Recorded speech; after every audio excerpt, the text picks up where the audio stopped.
Olá, queridos amigos. O Senhor nos concedeu mais uma vez esta oportunidade de nos reunirmos para estudarmos a segunda parte do tema, os 7 reis de Apocalipse 17. Na primeira parte, estudamos exaustivamente o contexto para termos maior facilidade em entender o capítulo 17 de Apocalipse com mais clareza. Hoje o nosso propósito é estudar versículo por versículo o capítulo 17, para que tenhamos um entendimento bem elucidado da importante profecia dos 7 reis. O meu nome é Silverino Kiel, sou fundador do IAG.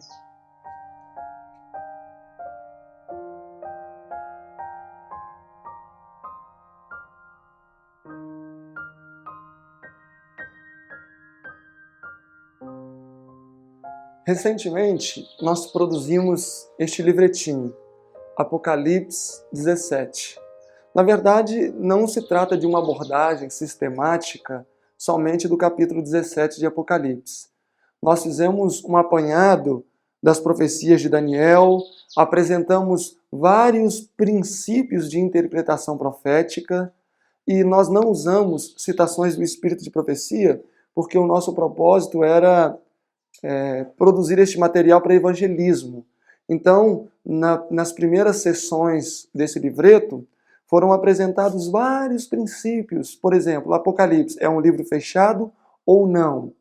E no final, aplicamos todos esses princípios apresentados na parte introdutória do livreto ao Apocalipse 17, de maneira que é um excelente livreto para evangelismo. E pode ser muito bem utilizado também para aqueles que já são adventistas. Recentemente começamos a tratar desse assunto, já foi gravada uma palestra, mas na verdade vamos gravar somente 2. A primeira serviu como uma introdução e essa agora nós já vamos entrar de bico no capítulo 17. Hoje o nosso objetivo é estudar sistematicamente o capítulo 17 para tentarmos elucidar a identidade dos 7 reis, que são apresentados nesse capítulo.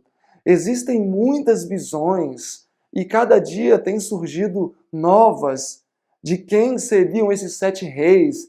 Alguns dizem que são os 7 impérios mundiais a partir de Babilônia, outros dizem que são os 7 impérios mundiais a partir do Egito, outros dizem que são as 7 formas de governo de Roma, outros dizem que são os 7 principais imperadores relacionados ao ministério de Cristo e o início da igreja cristã. Outros ainda dizem que são os 7 papas, partindo de 1929 até hoje. Outros dizem que são as 7 cabeças de Daniel 7, porque se contarmos as cabeças ali, vão ter 7 cabeças. Então existe uma quantidade muito farta de interpretações quanto à identidade dos 7 reis. O nosso objetivo é apresentar as principais e dar uma ênfase um pouco mais acentuada naquela que cremos ser a que mais satisfaz a interpretação bíblica. Então, seria interessante vocês assistirem a parte 1, porque hoje eu não vou fazer mais menção ao que já foi feito. Contudo, se vocês não assistirem a parte 1 desse estudo, a palestra de hoje vai ficar um pouco debilitada. Então, se você ainda não assistiu a parte 1, é melhor dar um pause aí, assistir a parte 1 e depois avançar para a parte 2, ok? Então vamos avançar. Peguem aí as suas Bíblias, sua caneta, papel e que Deus nos abençoe nessa jornada que vai ser maravilhosa. Bom, vamos avançar aqui para o capítulo 17 de Apocalipse, versículo 1. Eu vou tentar falar o mais calmo possível, o mais suave possível. Espero que vocês não durmam, porque eu estou com sérios problemas na minha garganta, que eu tenho falado bastante, e nesses próximos dias agora estaremos empreendendo outra viagem, então a minha garganta já tem começado a sentir bem forte os sintomas de falar muito. Então eu vou tentar ser o mais calmo possível para poder eu conseguir chegar ao final. Capítulo 17, verso 1, diz o seguinte: E veio um dos 7 anjos que tinham as 7 taças, e falou comigo, dizendo: Vem, João, mostrar-te-ei a condenação da grande prostituta, que está assentada sobre muitas águas. Então temos esta mulher. E o verso 18 revela quem é esta mulher. E a mulher que viste é a grande cidade que reina sobre os reis da terra. Então, as muitas águas, os reis da terra, a mulher, a grande cidade. Agora, outro detalhe que eu gostaria de salientar aqui é que o capítulo 17 e 18 é um parêntese. Como assim um parêntese? Nós estamos cronologicamente falando em tempo depois do fechamento da porta da graça. Note que o anjo que revela para João os elementos do capítulo 17 e o 18 é um dos 7 anjos que tinha as 7 taças. Então, nós estamos em algum momento depois do fechamento da porta da graça. Eu gostaria de sugerir que este anjo é justamente o 5º anjo, porque quando nós olhamos o capítulo 16, o verso 10 em diante, nós vamos ver que Deus direcionou 2 anjos com 2 pragas que foram exclusivos para deitar juízos sobre Babilônia espiritual, a Igreja Católica. Então, eu gostaria de sugerir que este anjo do capítulo 17, verso 1, é justamente o 5º anjo. Por quê? Eu imagino que João deve ter ficado um pouco surpreso. Por que juízos tão severos sobre esse sistema? Tanto que nós vamos ver daqui a pouco que o texto diz que João estava maravilhado com tudo o que estava vendo. Então, seria apropriado eu deduzir que este anjo do capítulo 17, verso 1, é justamente o 5º anjo que vai descrever para João o porquê juízos tão severos vieram contra esse sistema. Então, o capítulo 17 e o 18 é um parênteses que foi aberto dentro do capítulo 16 para explicar por que Babilônia espiritual sofreria juízos tão severos. E este anjo, então, começa a descrever a realidade dos fatos para João.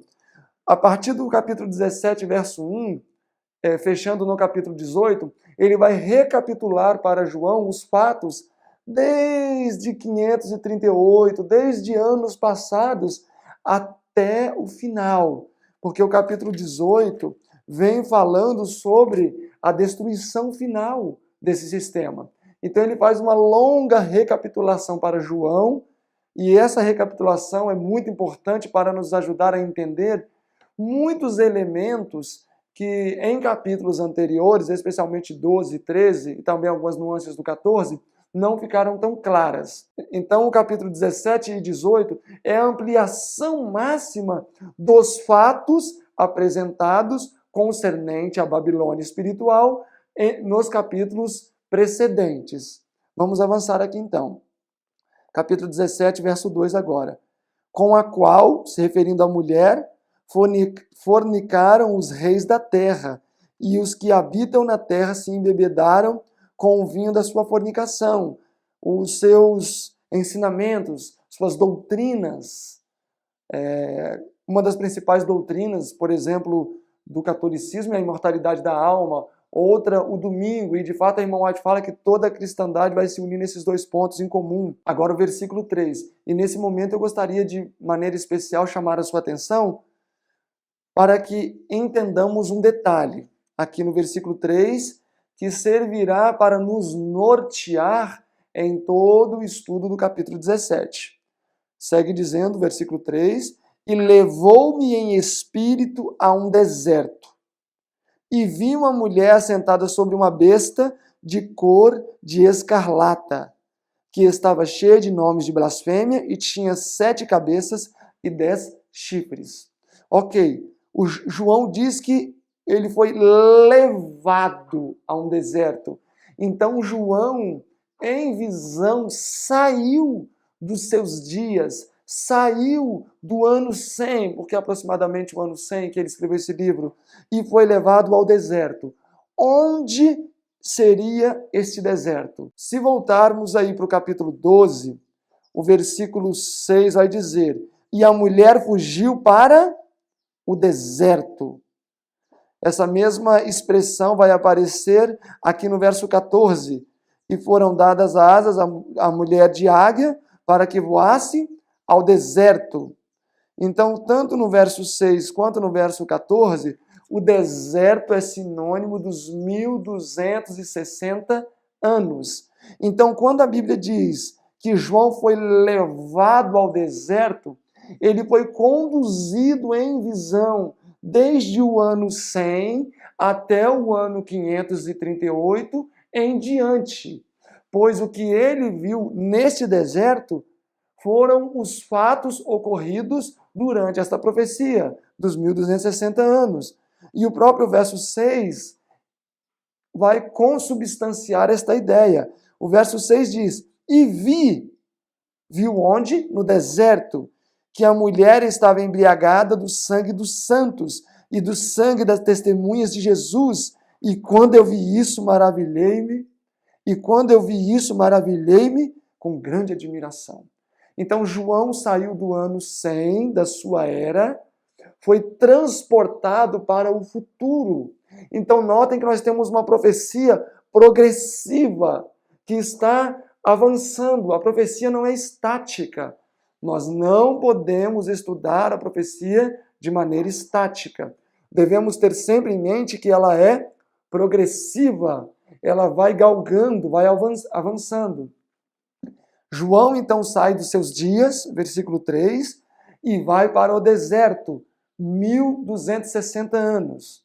Esse detalhe ficou bem claro na mente de vocês? Ok? Então vamos avançar. Por que ele precisa ficar claro na nossa mente? Porque nós vamos ver que a maioria dos pontos de vista de quem seriam os 7 reis interpretam o presente de João como o ano 100, o presente cronológico da visão.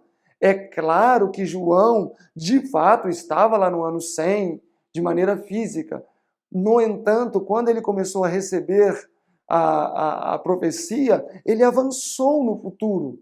Ele saiu do ano 100 e foi conduzido para o futuro. A profecia, ela é evolutiva, ela vai avançando, vai crescendo. Ela é progressiva. E isso precisa ficar claro na nossa mente.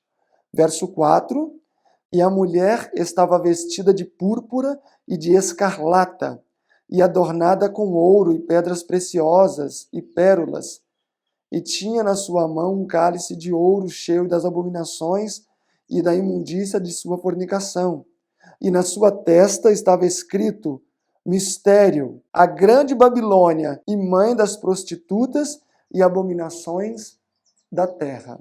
Então aqui está descrevendo simplesmente a Igreja Católica. E esta mulher, segundo o verso 3, ela estava montada na besta. Como nós estamos falando de um capítulo que comporta a experiência máxima da ampliação, os elementos aqui são apresentados separados. A mulher representa aqui a igreja e a besta representa o Estado. Contudo, quando nós voltamos para o capítulo 13, a besta vai representar o poder religioso. No capítulo 12, na segunda fase, a besta, embora se trate de um animal cívico, também vai representar um poder religioso. De maneira que, cada momento, nós precisamos interpretar o animal mediante um contexto, pois a ação do símbolo determina a sua essência. Se a mulher está assentada sobre a besta, logo ela está dominando, ela está conduzindo, mostrando que aqui nós estamos falando de um período em que a igreja e o Estado estavam unidos. E este quadro remonta com perfeição à realidade do capítulo 13, verso 1 a 10, e do capítulo 12, a parte em que a mulher é perseguida por um dragão no deserto. Períodos estes que a igreja estava unida ao Estado. Todos esses 3 capítulos, referindo-se a esse mesmo tempo, estão falando da profecia dos 1260 anos, quando a Igreja Católica manipulava e se valia do poder civil, o poder do Estado. E alguém pode alegar, mas a besta não é o papado? Depende. A besta, na verdade, é um sistema político, religioso, econômico, cultural, demonstrando um mega poder que comporta várias coisas ao mesmo tempo. Mas quando nós vamos para o capítulo 13, por exemplo, o versículo 3 diz: "E vi uma das suas cabeças como ferida de morte." Nós sabemos que esta ferida de morte que atingiu a cabeça, ou melhor dizendo, que atingiu uma das 7 cabeças da besta, é o papado. No entanto, a própria irmã White e nós entendemos que a besta é o papado. Mas quando a profecia coloca uma lupa e a gente se aproxima um pouco mais, vai dizer que o papado não é somente a besta, mas também a cabeça da besta. E quando nós vamos ainda no capítulo 13, no verso 14 diz: "E enganos que habitam na terra, com sinais que lhe fora permitido que fizesse, em presença da besta, dizendo aos que habitam na terra que fizessem uma imagem à besta, que tinha sofrido um golpe da espada e vivia." Então notem que no mesmo capítulo já está dizendo que não foi a cabeça que sofreu uma ferida de morte, mas foi o quê? Foi a própria besta. Então nós vamos ter no mesmo capítulo um momento em que a cabeça da besta sofre uma ferida e nós reconhecemos isso como a ferida mortal, 1798, a separação da igreja e Estado, e no mesmo capítulo diz que a besta sofreu uma ferida de morte. E nós sabemos que é a mesma coisa, a prisão do Papa, separação da igreja e Estado, 1798. De maneira que o catolicismo, no capítulo 13, é apresentado em um momento na cabeça da besta e em outro momento a besta como um todo. E esta mesma situação acontece no capítulo 17. A mulher representa o catolicismo, a besta o poder civil. No entanto, verificar-se-á dentro de alguns contextos do capítulo 17 que a besta vai representar também o poder romano apostólico. Espero que esse ponto tenha ficado claro. Se não ficou, pode solicitar esse livreto aqui. Ele é muito baratinho e é bastante explicativo. Eu vou falar resumidamente o conteúdo que está nesse livreto, tá? Então é só fazer um pedido nesse e-mail que está aparecendo aqui. Vamos lá avançando então. Ok, então espero que tenha ficado claro que o deserto para o qual João é conduzido são os 1260 anos da supremacia papal, onde ele vê uma besta que traz sobre si uma mulher, e segundo o verso 6, esta mulher está embriagada com o sangue dos santos, obviamente referindo-se ao morticínio que aconteceu nesse período. Versículo 7, "E o anjo me disse, João, por que você está admirado? Eu te direi o mistério da mulher e da besta que a traz, a qual tem 7 cabeças e 10 chifres." Essa besta tem as mesmas características da besta apresentado no capítulo 13 e também do dragão apresentado no capítulo 12. Agora eu gostaria de sua atenção, porque o versículo 8 em diante, nós vamos entrar em detalhes que são deveras difíceis para se entender. E se nós tivermos uma visão equivocada, uma compreensão deficiente do versículo 8, dificilmente nós vamos entender com clareza os elementos que vão ser apresentados a partir do versículo 9. Alguns princípios proféticos precisarão também ser entendidos nesse versículo 8. E um deles é que a profecia não é estática, ela é evolutiva, ela vai crescendo. Segundo, para interpretar a profecia, é necessário que estabeleçamos marcos proféticos. Esses marcos proféticos vão servir como âncoras nos quais nós devemos nos apegar para não ficarmos como um barco à deriva para interpretar a profecia. Tem pessoas, por exemplo, que enxergam a Rússia em Daniel 11. Outros, lá em Joel, que fala dos gafanhotos, fala que foi a invenção do helicóptero. Isso se chama um barco à deriva. Nós não podemos interpretar a Bíblia dessa maneira. Precisamos ter em mente que é necessário estabelecer marcos nos quais vamos nos apegar. Ok? Vamos avançar então. Diz assim o versículo 8. "E a besta que viste foi, já não é, há de subir do abismo e irá à perdição. E os que habitam na terra, estes, cujos nomes não estão escritos no livro da vida do Cordeiro desde a fundação do mundo, se admirarão, vendo a besta que era, já não é, mas que virá." Ok, aqui existem detalhes importantíssimos que precisam ser entendidos. É aqui que nós vamos identificar as distintas fases da besta. Agora, vale ressaltar uma coisa. Esta besta aqui é a besta que se está mencionando no contexto. É a besta que transporta a mulher.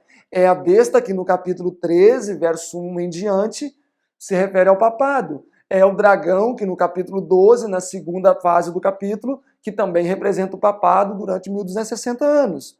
Muitas pessoas interpretam essa besta até o verso 7 como papado ou como poder civil unido à mulher, que é a igreja, e aqui dizem que é Satanás, por exemplo.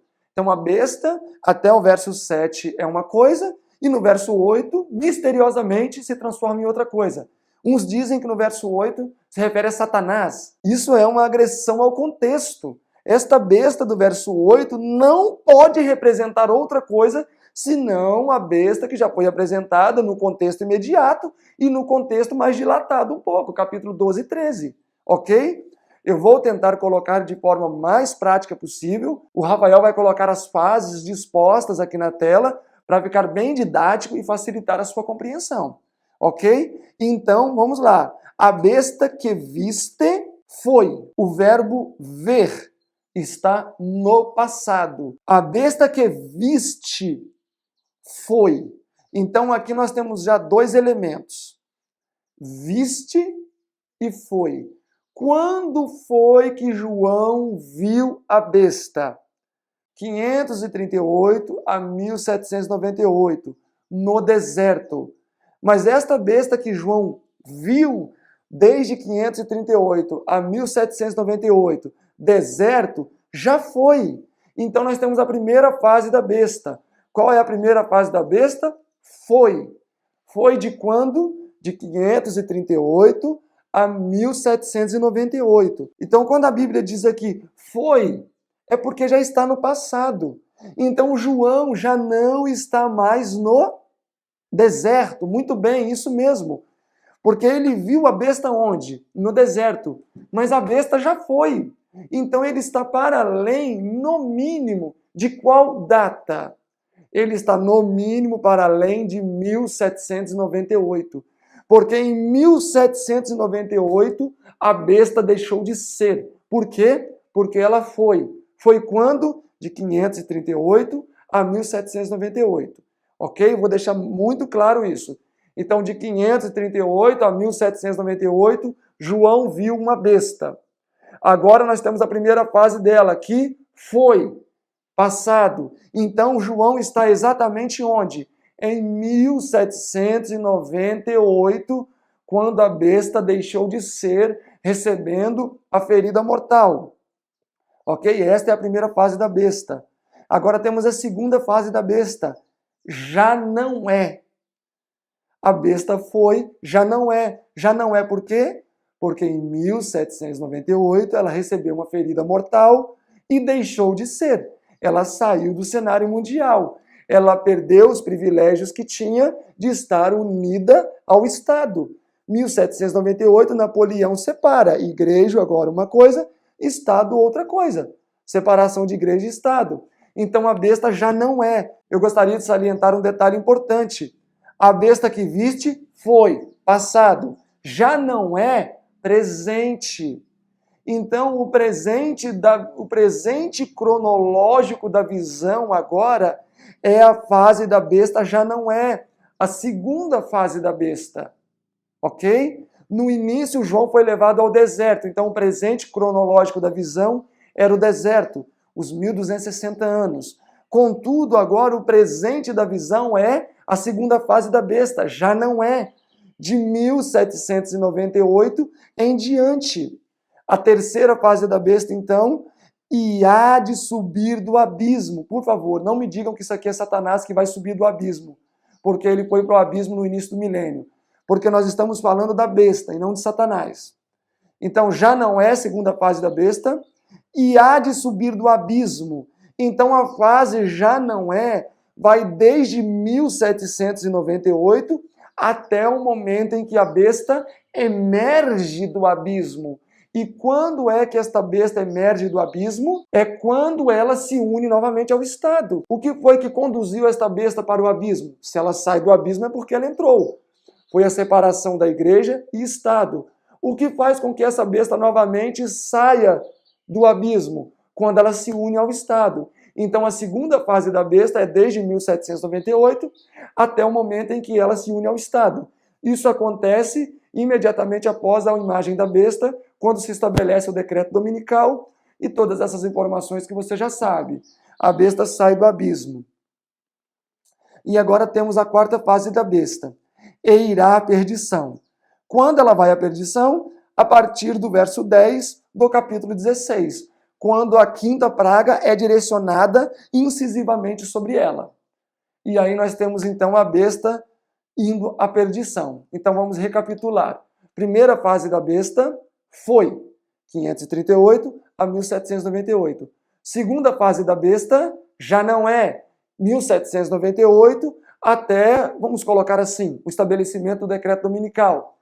Terceira fase da besta sobe do abismo. Quando? Quando ela se une novamente ao Estado e começa a estabelecer as suas leis. Quarta fase da besta, quando ela vai à perdição, quando as pragas começam a cair sobre ela. Este ponto ficou claro? Se não, é melhor você rever o sermão até aqui, ler o livretinho aí, peça a orientação do Espírito Santo, ore, porque é importante que entendamos estas 4 fases da besta, são fases distintas, para termos uma compreensão aprimorada e correta do que nós vamos ver a partir de agora, ok? Vamos avançar então. Então vamos agora fazer a leitura do versículo 9 e avançar. Aqui o sentido, que tem sabedoria. As 7 cabeças são 7 montes sobre os quais a mulher está assentada. Tradicionalmente, as pessoas interpretam esses montes como as 7 colinas de Roma. Tem até nome, né? Quirinal, Aventino, Viminal e por aí vai, assim por diante. E exatamente existem 7 montes, né? À toa que Roma é conhecida como a cidade das 7 colinas. Contudo, nos meus estudos bíblicos e nas atividades evangelísticas que eu realizo, dizer que esses 7 montes representam as 7 colinas de Roma, porque a pessoa pode me indagar. Quer dizer que tudo nesse capítulo é simbólico. A mulher, a besta, chifre, tudo é simbólico, mas o monte é literal. E aí você pode ficar numa situação vulnerável. Fato é que você facilmente se provaria pela Bíblia que, profeticamente falando, montes podem também se referir a reinos. Deus disse de Babilônia, ó monte destruidor. Daniel 2 diz que o reino de Deus se tornou um monte e encheu toda a terra. Então eu prefiro mencionar o detalhe de que estes montes representam, na verdade, também 7 reis, 7 impérios. Eu não vejo problema em dizer que são os 7 montes de Roma, esses montes que eu mencionei aí. Eu acho que até pode ser. Eu só acredito que podemos nos colocar numa situação um tanto vulnerável. E o próprio verso 10 já faz uma conexão mostrando que os 7 montes do verso 9 representam a mesma coisa que os reis do verso 10, que diz assim, e são também, ou seja, a mesma coisa, 7 reis. 5 já caíram, um existe e o outro ainda não é vindo, o 7º. E quando vier, convém que dure um pouco de tempo. Então podemos concluir que esses 7 montes e os 7 reis são uma mesma coisa.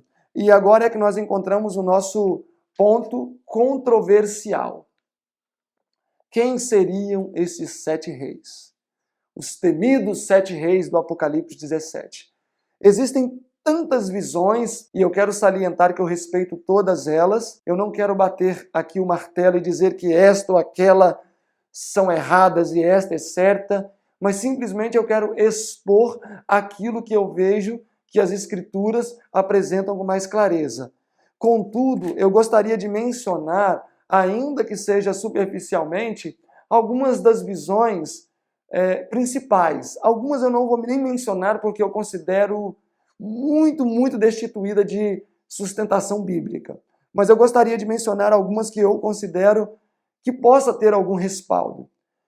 Bom, a primeira delas, e é a mais tradicional, é que estes 7 reis representam as 7 nações principais que tiveram envolvimento com o povo de Deus desde o Egito, que seria o Egito, a Assíria, Babilônia, Medopérsia, Grécia, Roma Imperial e Roma Papal. 7 impérios. Os promotores desta visão acreditam que o presente cronológico da visão de João seria o próprio ano 100, quando diz assim: 5 já caíram e um existe. Um existe quando? Lá no ano 100, nos dias de João. Então, lá no ano 100, nos dias de João, ele estava vivendo nos dias do 6º Império. Então, olhando para o passado, do ano 100, sendo que o 6º Império era Roma Imperial, temos 5, né? Grécia, Medopérsia, Babilônia, Assíria e Egito. Daria exatamente 6. Um ainda não é vindo, Roma Papal, e quando vier, convém que dure um pouco de tempo. Bom, me parece coerente, mas algumas coisas devem ser levadas em consideração. Primeiro, se eu digo que a contagem começa com o Egito, nós já fugimos do delimitador profético, que é Daniel 2. Dentro das profecias do tempo do fim, o Egito como nação não tem relevância. Eu necessito respeitar os limites estabelecidos por Daniel 2. Outro detalhe a ser mencionado é que o texto bíblico diz que o 7º duraria um pouco de tempo. Aqueles que acreditam nessa visão vão chegar à conclusão que o 7º reino seria Roma Papal. E, na verdade, Roma Papal não durou pouco tempo. Somando todos eles, será um tempo menor do que o 7º esteve em vigência. Ou seja, seria incoerente, porque, na verdade, o 7º, dentro dessa visão, que seria Roma Papal, foi o que mais durou, e não o que deveria durar um pouco de tempo, como a profecia determina. Outro ponto a salientar é o seguinte: a visão é progressiva. Se o texto diz que João foi levado, como é que eu vou dizer que um existe é o ano 100? Ele já está lá no ano 1798. Como que nós iríamos fazer esse malabarismo e agora voltando lá para o ano 100 novamente? Não seria coerente, certo? Outro detalhe importante é o seguinte: o papado caiu em 1798. E quando eu olho para o capítulo 17, que é a ampliação máxima das profecias de Apocalipse, onde ficaria um império mundial mencionado no capítulo 17 a partir de 1798? Porque se o 7º é o papado, e na verdade, de fato, o papado vai ser o 8º também, quem é que estaria no cenário mundial desde 1798 até o decreto dominical, quando o papado novamente surge no cenário? Ficaria uma lacuna. Deus sempre tem um representante oficial nessa terra. Profeticamente, também precisamos reconhecer que Satanás sempre tem um império mundial que o representa. Nesta visão, quem seria o império mundial que representaria Satanás? Se o papado cai em 1798 e só retoma o cenário lá para o final, quando o papado recebe novamente a autoridade civil. Ficaria uma grande lacuna, não? Bom, de maneira que esta visão deixa a desejar. A segunda visão que eu quero apresentar para vocês é aquela que diz que os 7 reis são as 7 cabeças de Daniel 7. Porque Apocalipse 13 diz que a besta assimilou as principais características dos animais apresentados em Daniel 7. Então, quando fazemos a soma das cabeças de Daniel 7, vamos ter exatamente 7 cabeças. Ok? Vamos contar. O leão, uma cabeça. O urso, mais uma outra cabeça, 2. O leopardo tem quantas cabeças? 4, 6. O animal terrível e espantoso, uma cabeça, 7. Então, desta maneira, os promotores dessa ideia dizem que os 7 reis representam aquelas 7 cabeças apresentadas em Daniel 7. Ok? Agora, por que eu acredito que este ponto de vista também é frágil? Em primeiro lugar, a Bíblia trabalha com impérios mundiais. Ok?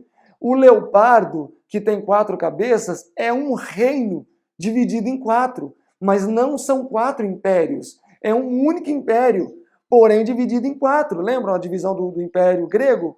Cassandro, Lisímaco, Ptolomeu, Seleuco, os 4 generais que particionaram o reino em 4 grandes partes. O fato é que eles não se tornaram um único império. Profeticamente falando, a Grécia permaneceu como um império mundial até 168, quando foi sucedida por Roma imperial. Então eu não posso dizer que ali são 4 impérios distintos, porque não são. Era o Império Grego dividido. Esta visão segue o mesmo princípio da visão anterior no que diz respeito à evolução cronológica da visão. Quando a Bíblia diz uma existe, eles acreditam que é o presente da visão de João e não no deserto a partir de 538. Ou seja, lá nos dias de João, quando Roma imperial estava em vigência. Contudo, existe um certo conflito, por quê? Porque durante o período do ano 100, em que João recebeu a visão, os promotores desta visão dizem que o reino que estava em vigência era ainda o Império Grego em algumas partes. Então, o presente de João, no qual ele recebeu a visão, seria no período do sexto rei apresentado em Apocalipse 17, que era, em certa parte, a Grécia e, em certa parte, Roma imperial. Porque naquele momento existia ainda a influência grega e existia também, como Império Mundial reconhecido pela profecia, a atuação de Roma imperial. Agora tem um detalhe muito grave nessa situação. Se o sexto é parte do Império Grego e o sétimo Roma imperial, aonde fica Roma papal nessa história? Roma papal desaparece do cenário.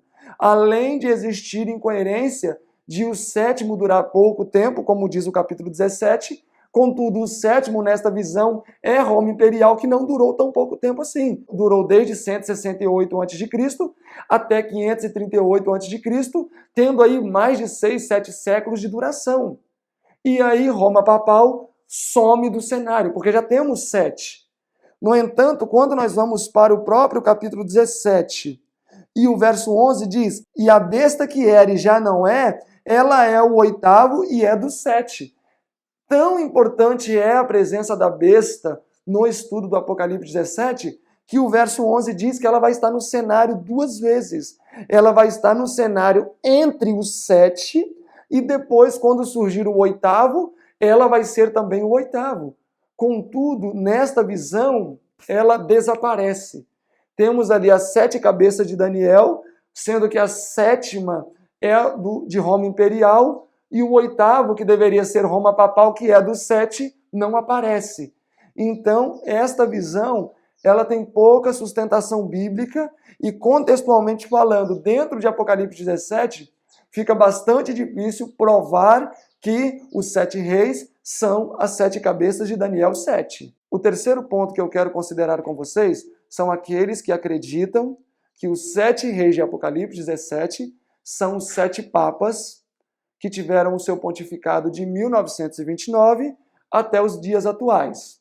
Coincidência ou não, se eu somar todos os papas de 1929 até o atual papa, nós vamos ter exatamente 8 papas. Muitos, então, acreditam que estes 8 papas representam os 7 mais 1 reis apresentados em Apocalipse 17.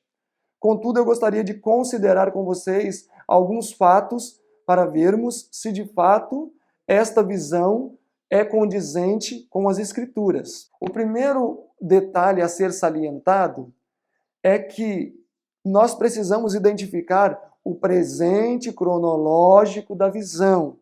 Capítulo 17, verso 8, diz que a besta que viste foi e já não é.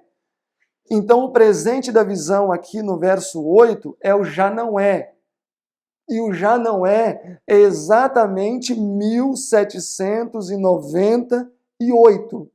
Quando nós vamos para o versículo 9, nós não vamos perceber uma evolução profética, senão uma rememoração de fatos futuros, também de fatos passados. De maneira que ainda no verso 9, continuamos em 1798. No versículo 10 acontece a mesma coisa. E são também 7 reis. 5 já caíram. Quando foi que João disse que 5 já caíram? Em 1798. Então, em 1798, João disse: 5 já caíram. Então, em 1798, os 7 reis não estavam no futuro. 5 já estavam no passado e 2 somente no futuro. De maneira que, em 1798, já não existiam mais 7 reis que deveriam ocupar o cenário mundial, senão 2, o sexto e o sétimo. Porque o verso 10 segue dizendo: e são também 7 reis. 5 já caíram e 1 existe. Então, o 1 existe aqui está na mesma linha cronológica que o já não é do verso 8. Então, já não é e 1 existe. Nós estamos exatamente no ano de 1798, quando o papado recebe o golpe mortal. O outro ainda não é vindo. João agora projeta a nossa mente para o futuro de 1798.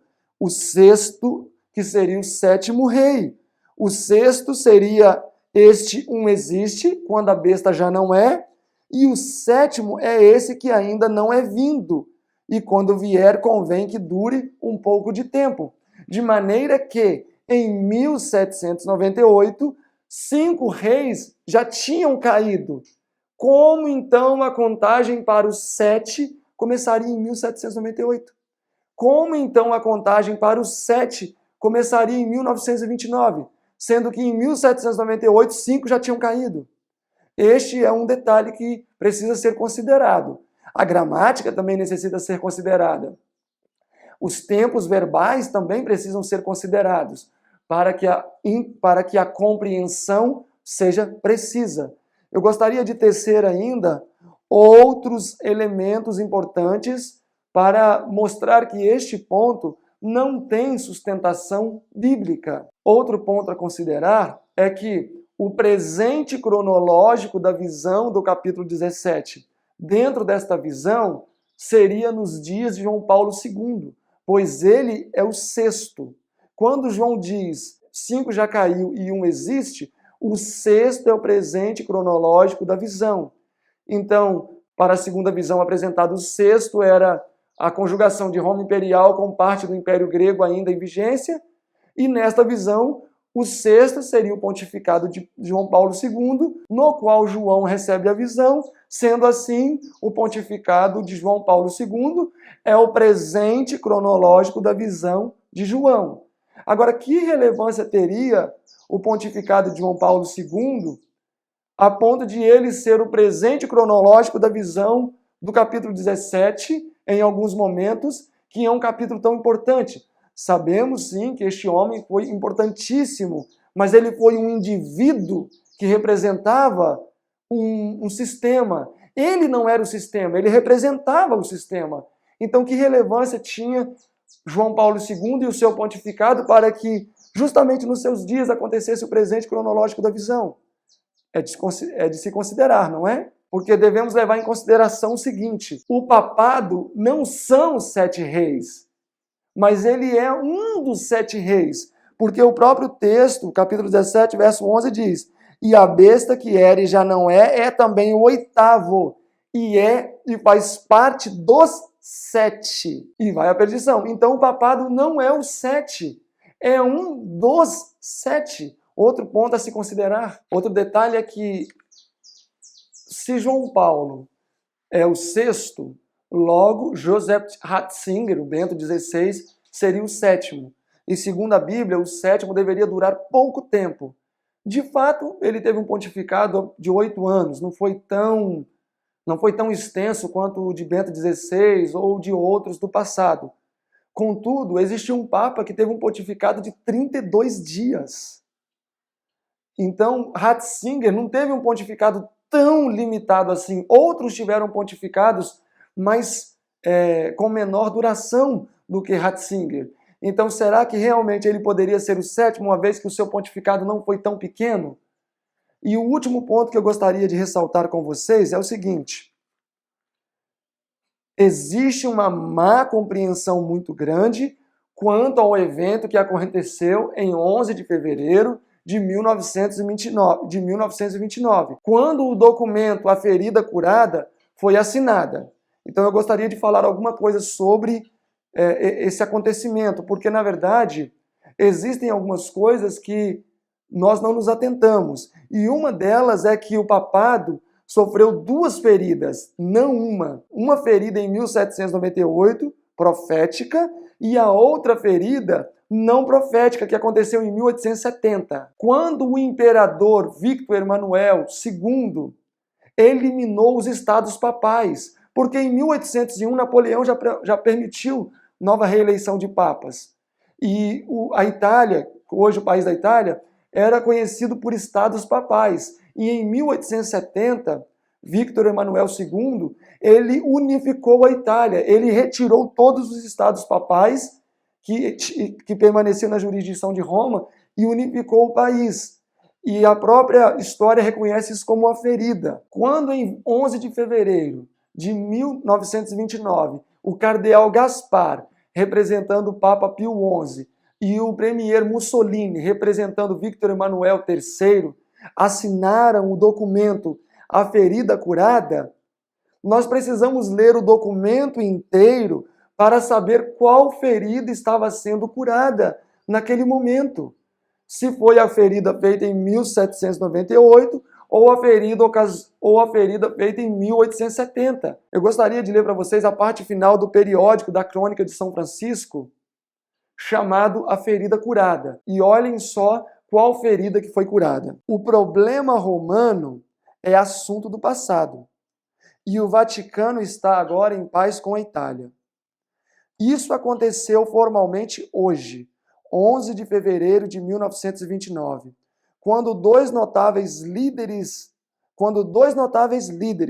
o cardeal Gaspar, representando o Papa Pio XI, e o premier Mussolini, representando o rei Victor Emanuel III, assinaram seus nomes no histórico Palácio de São João.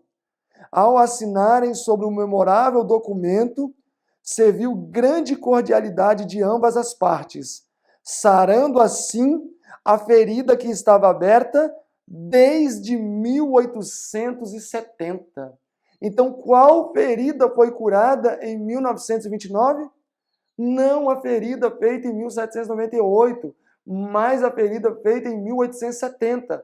Neste momento, o papado não recuperou todos os estados papais da Itália.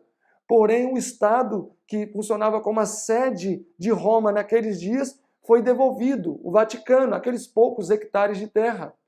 Ok? Agora só vale salientar uma coisa. O que foi a ferida de morte? E não me digam que foi a prisão do Papa, porque o Papa foi preso e continuou vivo e em 1801 já tinham papas novamente.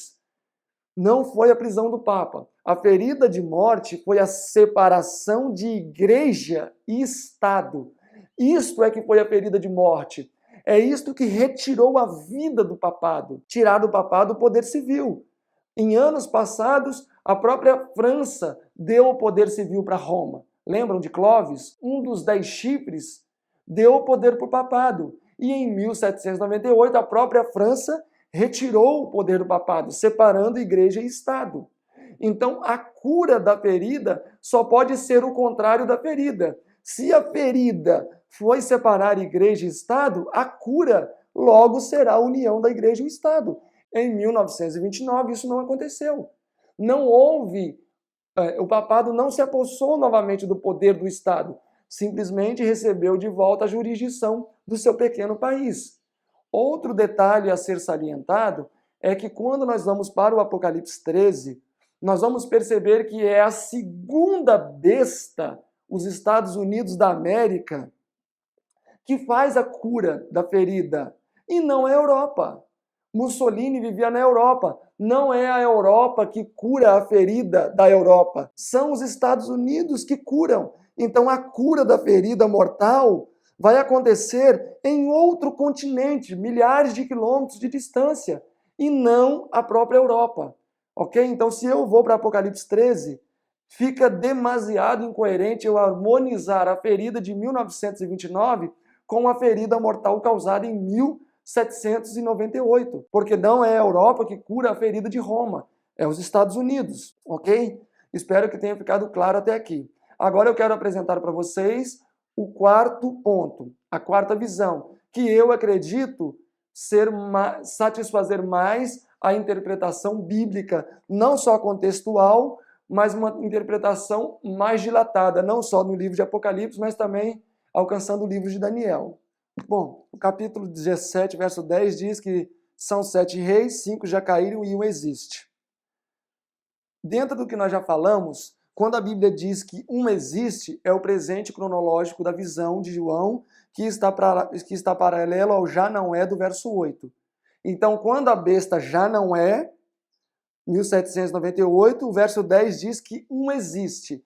E este um que existe seria o sexto império, ou seria o sexto rei de Apocalipse 17, ok? Quando eu olho, vamos olhar agora para Daniel 2, eu quero trabalhar respaldado por Daniel 2, eu quero respeitar Daniel 2.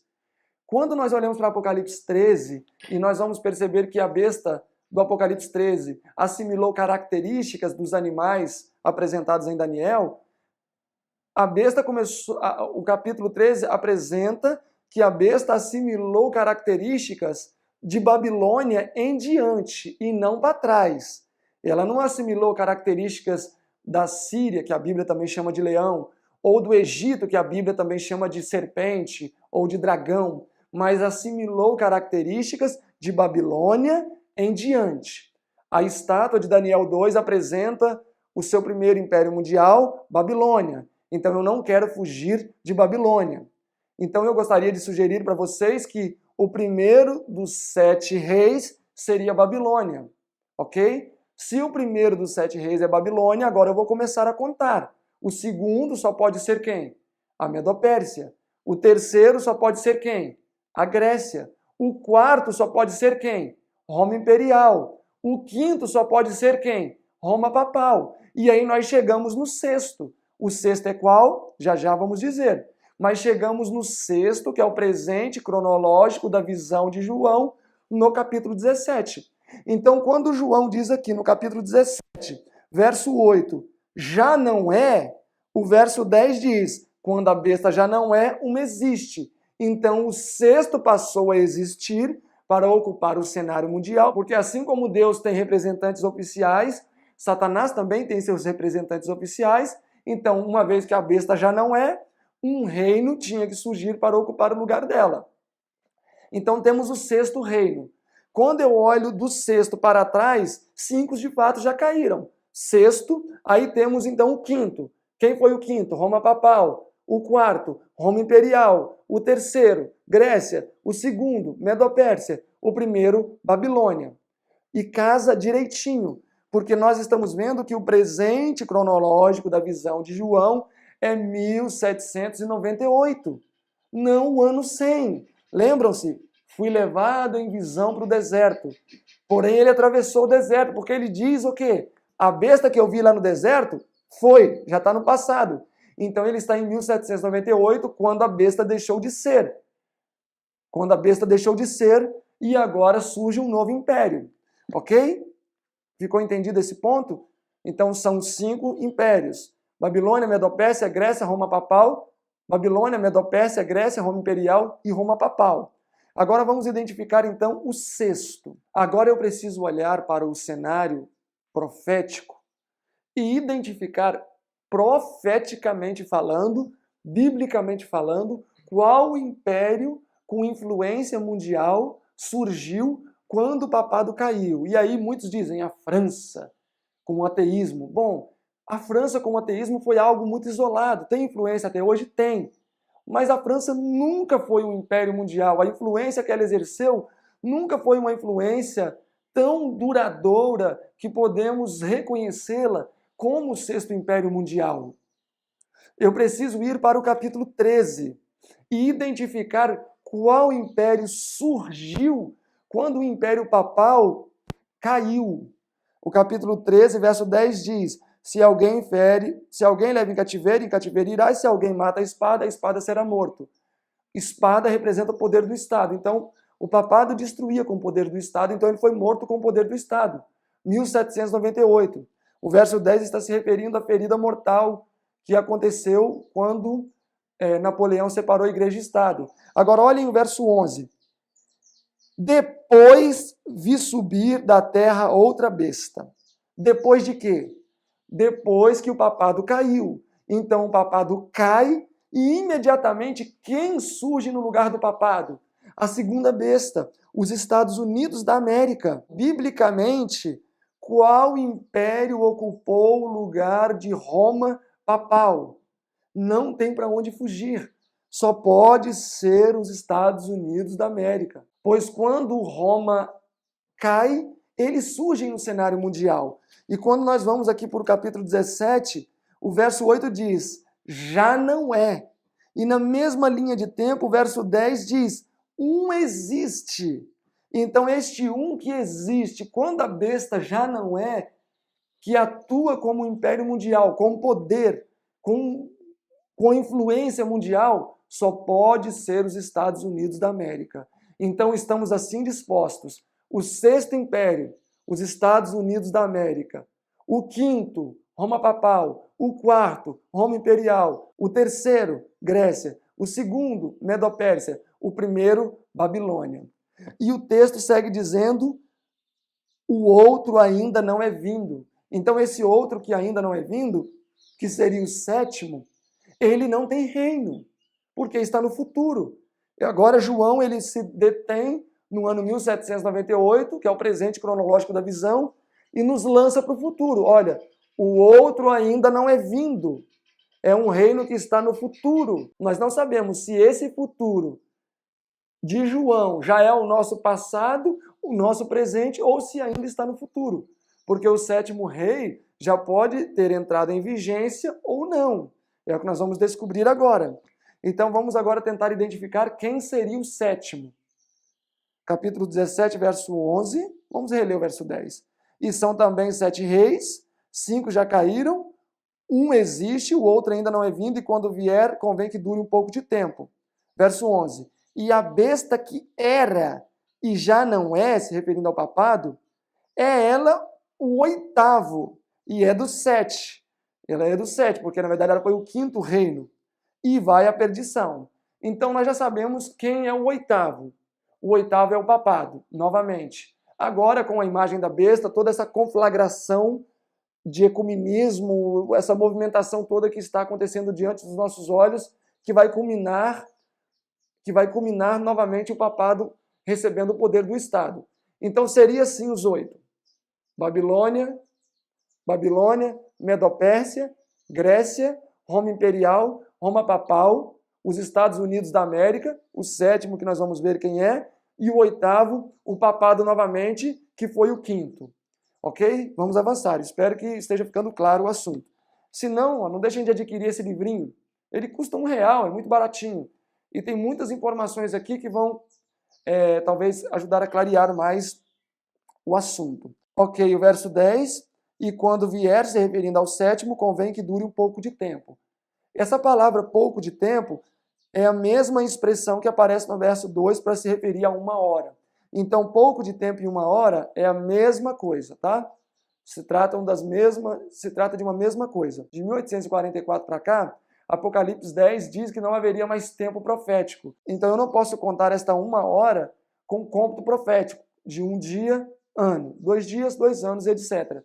Porque de 1844 para cá não haveria mais profecia de tempo, ok? Então, esta expressão do verso 10, pouco de tempo, e a expressão do verso 12, 1 hora, é a mesma coisa. Então, no verso 10, nós temos um reino que está no futuro, que reinaria um pouco de tempo. E o verso 11 diz quem é o oitavo, e o verso 12 diz, e os 10 chifres que você viu na besta são 10 reis que ainda não receberam um reino. Atentem-se para o artigo definido, o reino, mas receberão poder como reis, por 1 hora, juntamente com a besta. Então nós sabemos que esses 10 chifres estariam no comando de um reino juntamente com a besta. Ok? Quando nós olhamos o verso 10, ele diz que o sétimo rei está no futuro e ainda não tem reino. Quando nós olhamos para o verso 12, nós vemos que os 10 chifres são 10 reis que não tinham o reino. Então, este sétimo rei, mencionado no verso 10, que não tem reino, só podem ser os 10 chifres do verso 12, que receberiam o reino por pouco tempo, juntamente com a besta. Ok? Exatamente isso mesmo. Os 10 chifres são o sétimo rei, que segundo o versículo 10 reinariam por um pouco de tempo, e o versículo 12 diz que eles reinariam juntamente com a besta. Por que eles deveriam reinar juntamente com a besta? Porque esses 10 chifres serão o que trarão à vida o oitavo rei. Ou seja, eles vão retirar a besta do abismo. Por isso que eles precisam reinar juntos. E seguindo aqui, o próprio texto diz, verso 13, estes têm o mesmo intento, os 10 chifres que terão um reino, e entregarão o seu poder e autoridade à besta. Verso 17, ó, porque Deus tem posto em seus corações que cumpram o seu intento, se referindo aos 10 chifres, e que tenham uma mesma ideia, e que o seu reino deem à besta, até que se cumpram as palavras de Deus. Então esses 10 chifres vão reinar por um pouco de tempo e vão servir simplesmente como um trampolim para o oitavo reino, para o oitavo rei, que é do 7, o próprio papado, novamente assuma o cenário. Ok? Agora, quem seria então esses 10 chifres que terão o reino e que reinarão como reis juntamente com a besta? Eles só podem ser os 10 dedos da estátua, porque os 10 dedos da estátua, em anatomia e cronologia, estão à frente do papado, assim como esse sétimo rei está à frente dos 6 que o precederam. Então, quem seriam? Eu acredito ser a nova ordem mundial. Hoje sabemos que o mundo está dividido em 10 superblocos. Nós mesmos, aqui na América do Sul, fazemos parte de um dos blocos, o bloco Mercosul, aí temos o bloco norte-americano e assim sucessivamente. Então hoje o mundo está dividido em 10 blocos. E quem é que tem uma influência gigantesca junto a esses 10 blocos? O papado. O secretário-geral da ONU, Ban Ki-moon, ele fez uma declaração muito importante. Ele disse assim: entregamos o mundo nas mãos do Papa Francisco para que ele nos dê a paz. Daniel 8:25 diz, corroborando com esta ideia, e por seu entendimento fará prosperar o engano na sua mão, e com paz destruirá os que vivem em segurança, de maneira que os grandes da terra que estão aí conduzindo esses blocos estão comungando de um mesmo pensamento que o papado. No ecumenismo, na proteção à família, que é bom em certo sentido, na preservação da natureza, o meio ambiente, etc. De maneira que o sétimo rei e o oitavo vão reinar juntos até o momento em que o sétimo deu o seu poder para o oitavo, sai de cena e o papado ressurge no cenário mundial como o oitavo rei, desfrutando novamente dos poderes que ele desfrutava no período do deserto, dos 1260 anos, trabalhando unido ao Estado. E aí a destruição vai ser terrível. Então, meus irmãos, o sétimo rei seria a nova ordem mundial. E tudo o que a ela diz respeito. Porque existe uma grande coligação entre esses grandes homens da terra que desejam não só eliminar o povo de Deus, mas até mesmo reduzir um pouco da população mundial.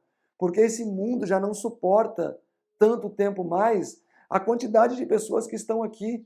A natureza, o próprio clima tem sido cada vez mais degradado. Então o papado vai influenciar esse sétimo rei para que este sétimo rei dê o seu poder e autoridade para eles. E aí sim nós vamos presenciar nesses últimos dias os horrores praticados durante os 1260 anos. De maneira, então, que os 7 reis ficam assim dispostos. Primeiro, Babilônia. Segundo, Medo-Pérsia. Terceiro, Grécia. Quarto, Roma Imperial. Quinto, Roma Papal. Sexto, os Estados Unidos da América. Sétimo, a nova ordem mundial. E o oitavo, novamente, o papado. O meu propósito ao fazer esta palestra é de forma alguma em incitar partidarismo.